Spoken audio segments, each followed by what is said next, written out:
Good afternoon, all my dear PGs. We are back with another area of ICU admission in obstetrics. So today we talk on what are the indications of admitting an obstetric patient to an ICU.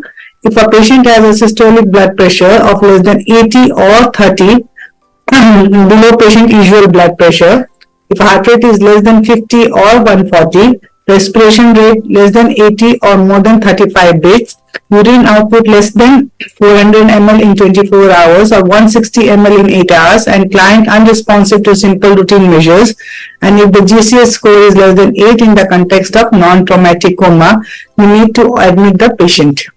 We also need to admit the patient if patient is unarousable and serum sodium is outside the range of 110 to 160, serum potassium is outside the range of 2 to 7, and pH is outside the range of 7.1 to 7.7. Partial oxygen pressure is less than 6.6 or partial of carbon dioxide is more than 8. So in that cases, we need to admit the patient. Oxygen saturation less than 90% also requires admission to ICU, and ECG suggests complete heart block. We need to admit the patient. Now, if CT MRI shows cerebral hemorrhage or infarct or thrombosis, we need to admit the patient. And if the patient requires ventilatory support or inotropic support, then also patients are admitted in ICU. We also admit the patient for DIC, ARDS, and patients with multi-organ failure. What are the common indications for admission to obstetric ICU? One is important is, and the most common is hemorrhage, which can be APH, PPH, or ectopic pregnancy.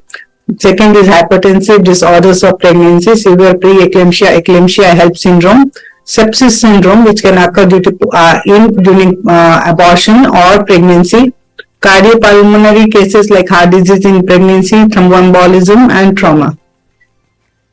What is the role of obstetrician gynecologists in the management of such patients? We need as an obstetrician to know the risk and benefits of interventions such as medication administration and diagnostic imaging done in our patients.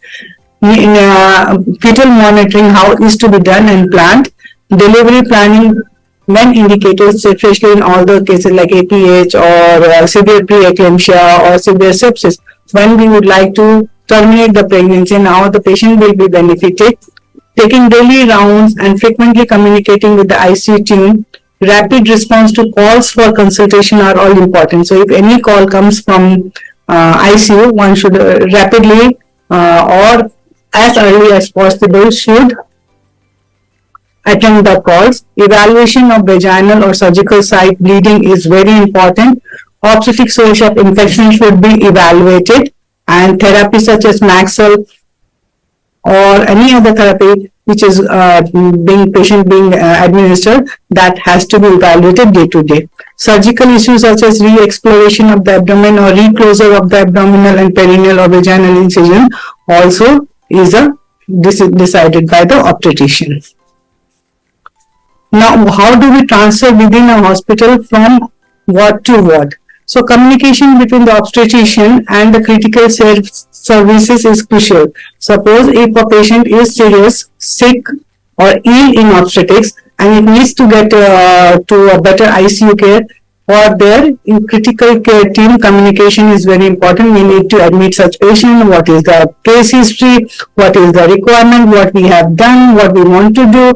All these are to be discussed and talked with the ICU team. Now, suppose we have planned a cesarean hysterectomy for a case of severe preeclampsia or placenta accreta syndrome, then we know that this patient may require ICU admission and ICU care. We need to request such ICU bed in advance. Involve the critical care staff early in the transfer process. That is beneficial because the communication and a multimodality treatment always benefits the patient.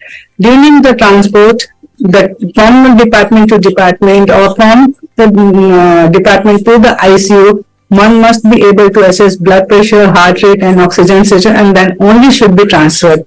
For a critically ill patient, the team should also have a cardiac monitor with defibrillator, airway management equipment, oxygen, and basic resuscitation medications once patient is transferred, and at least 2 health personnel should be present during transfer.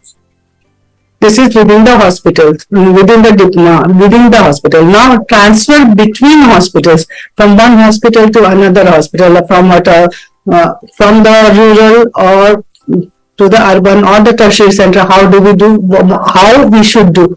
Now, pre-transport evaluation of the woman and her fetus must be performed. So, we want to transfer a patient and what we should evaluate. Now, the maternal status and the fetal status must be performed before being transferred.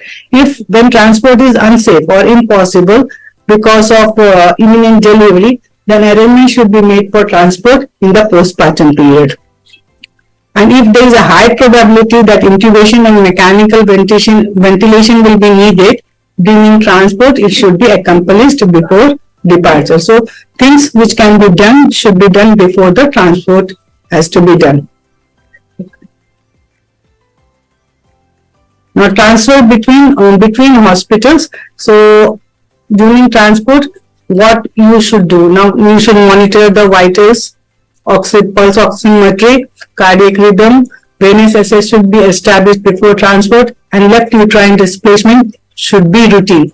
Obstetrician and gynecologist at the receiving hospital should be given an opinion about metrical intervention before arrival or prepared for interventions needed. So whenever we are transferring from one hospital to other, all the case history, what has been done, should be informed to the receiver hospital. And during the transport, one should monitor the vitals, have a left uterine displacement, have a venous access, and pulse oximetry should be continuous.